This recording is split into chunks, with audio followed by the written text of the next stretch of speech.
મહાદેવનું નામ લઈ આખું માળા લઈ પથ્થરમાં માથું ભટકાયું ને એમાંથી 9 લખાણ નીકળ્યું. હજી પાવડે પથ્થર મોજૂદ છે અને અહીંયા શિવલિંગ.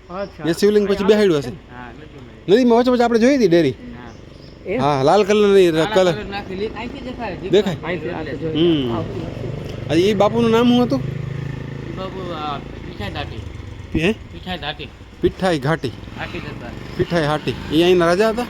હા એને રાજા હતા. વાહ હાટી દરબાર. આ કેટલા વર્ષ પહેલા બની ઘટના? આ ઘટના બની તકરીબન પોણા 900 વર્ષ છે. પૂરા 900 વર્ષ પહેલા. આ પુરાણું મંદિર બાંધ્યું ને હા એને પછી મંદિરે નવું બનાવ્યું, નાનું હતું મોટું, એના પોણા 900 વર્ષ છે. ઓહો અને પૂણા 900 વર્ષ પરમ શિવ ભક્ત હતા એમ ને? 1202 માં સંવત 1202 માં.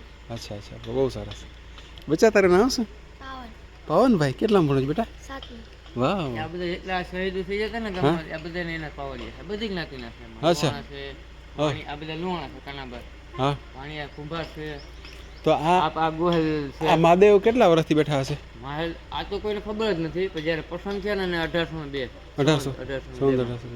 પછી આ છે ને હા કુંભાર છે, ગોહેલ કુંભાર. વાહ વાહ એનું મસ્તક અહીંયા છે અને ધોળ અહીંથી તમે કાળેશ્વર જાવ ને આગળ અકાળપટ્ટી આવે ને ત્યાં એનું ધોળ છે, ત્યાં મોટું ધામ છે.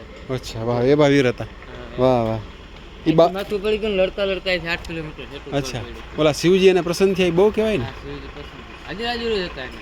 હે ને વાહ ભૈયા.